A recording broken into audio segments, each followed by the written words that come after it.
Welcome to Keeping It Real Movies, where we go over all the movies and give you the real. I said in my last review that Cynthia Erivo will win an Oscar. Her performance was flawless. But I also said I had to see Nosferatu to really judge, because I kept hearing things about Lily Depp. And I'm like, well, let me give it a chance to see what she did compared to Cynthia. That way I could predict who's going to win the Oscar. You know, I got this lucky streak. I got the lucky strike. Predicted that Emma Stone would win an Oscar for Poor Things. So I'm watching Nosferatu, and I'm watching Lily Depp do this contortion with her body and her face, and I'm like, and her acting, it almost was like, it reminded me of her father.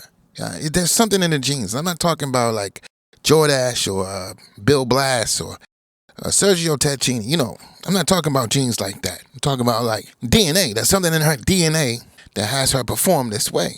So what I gotta say about Cynthia and Lily Depp, after I seen Nosferatu, I gotta give it to Lily Depp. She's gonna get an Oscar. She's amazing. What she did in this movie, she held it down. Willem Dafoe held it down also. What makes Willem Dafoe so unique is that he's such a veteran. He kind of like shows the newbies, you know, this is how you do it. You know, he has fun with his role. And you can kind of see it when you watch him act. He's literally having fun. This is what he loved to do. This is his cake and butter, you know. But there was this one scene where he's like acting in front of Aaron Taylor Johnson, and he's basically, you know, telling them, you know, he's showing off in front of him. He's like, yeah, this is what an A-list actor does.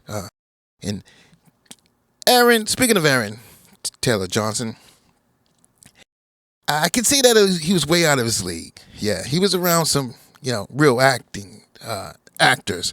And I don't think he was in anything as this good. I do play Craven. I haven't seen any great roles he's been in, but I could see that he was struggling a little bit. He was drowning. He needed someone, a lifebuoy or maybe a lifeguard to come save him, because he was drowning. He was literally drowning. He needed help. Maybe call an ambulance, you know, because everyone was, he was out of his league. This isn't Craven. This is a serious movie. The atmosphere was kind of dark. And speaking of great actors, I say a lot of actors redeemed themselves from this movie.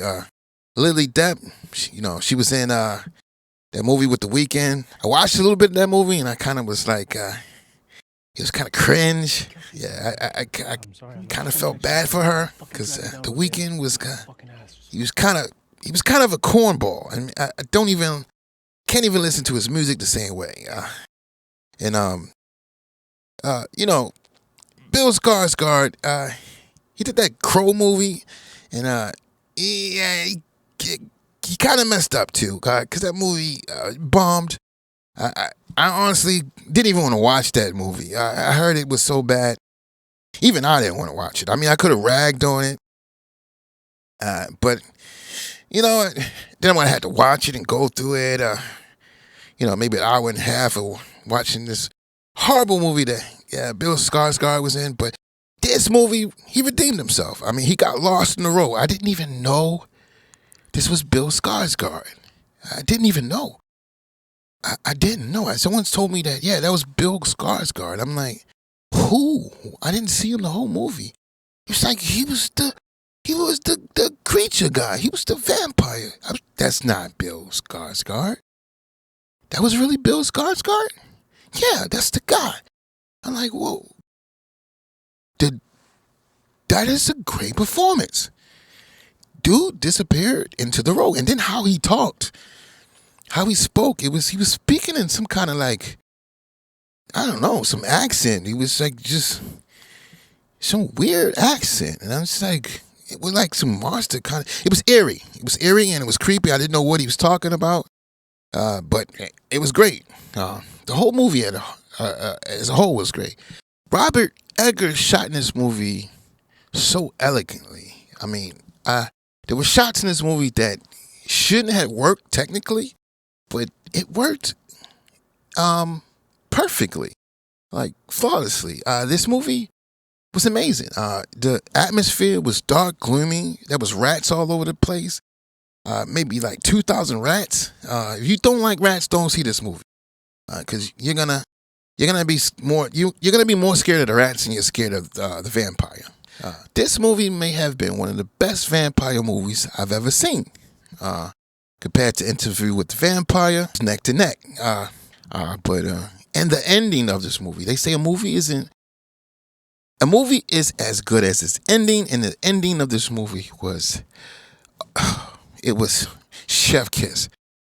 So I'm not gonna hold you. I'm just gonna give the movie 4.5 stars. It deserves it. And speaking of movies, top movies, you will get a top 10 movie list at the end of 2024 from me, your man Art. So, be expecting that this movie is definitely going to make the top 10. I say, go get your wife, go get your friends, and go see this movie. Still gonna have to pay an arm and a leg for popcorn and soda, but hey, it is what it is. Yeah, I recommend it. You should go see it. So that's my story, and that's keeping it real. Take care.